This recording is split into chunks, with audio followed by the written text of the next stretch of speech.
Hey guys, it's Mary.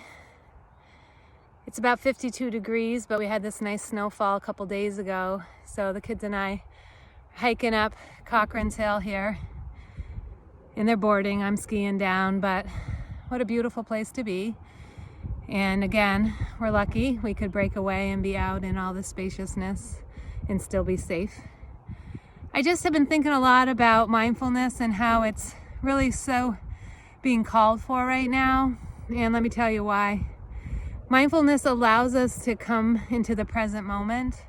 It gives us the tools to not get caught up in the news, in the pandemic. And although we have to be thoughtful about what's to come, I'm a healthcare worker, and I know we need to plan ahead, but we also need to hold space to just be present so that we don't overstimulate our sympathetic system, our fight, flight, and freeze, and that we have tools to kick in our parasympathetic, our rest and digest system.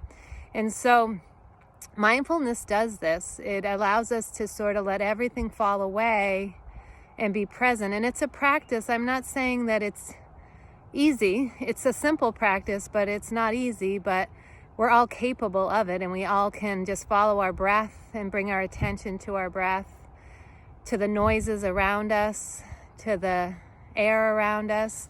And when we do this, it just stops our thinking mind and it just brings us present.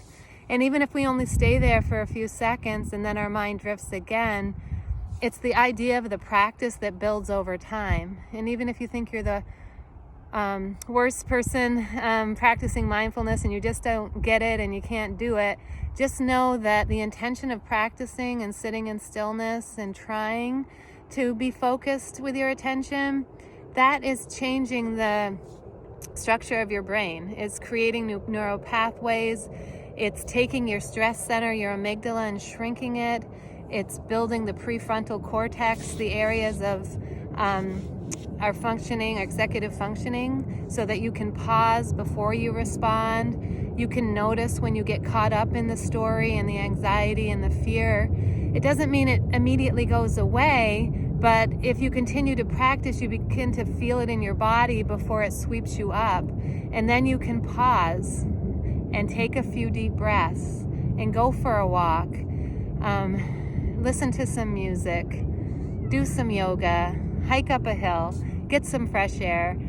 Begin to build your list of tools that you can use to build your resilience. And then before you know it, you'll notice you're becoming a calmer, more present person. It does work, but it's just a little bit of practice every day.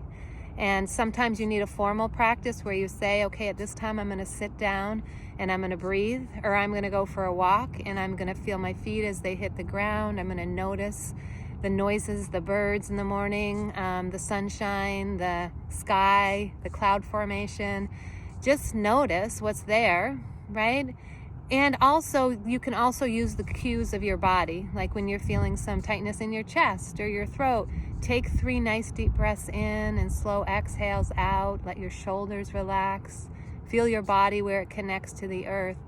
And that's just a grounding practice that can sort of reset your dial. And if you give yourself the opportunity to invite this practice into your life, you'll be able to be with this pandemic in a different way, right? And find some hope.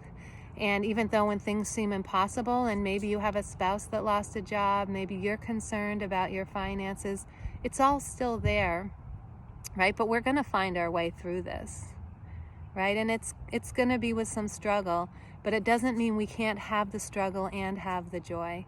And I think that's where mindfulness is going to really be helpful as a global practice. So I'll continue to post some different practices on my YouTube and to post some different Facebook live opportunities to practice. But there's a lot of people out there that have some great mindfulness practices. Unplugged is a great app, and Insight Timer. But I just encourage you to just try because it really could save you in many ways. Be well, get some sunshine today. It's beautiful, and take care.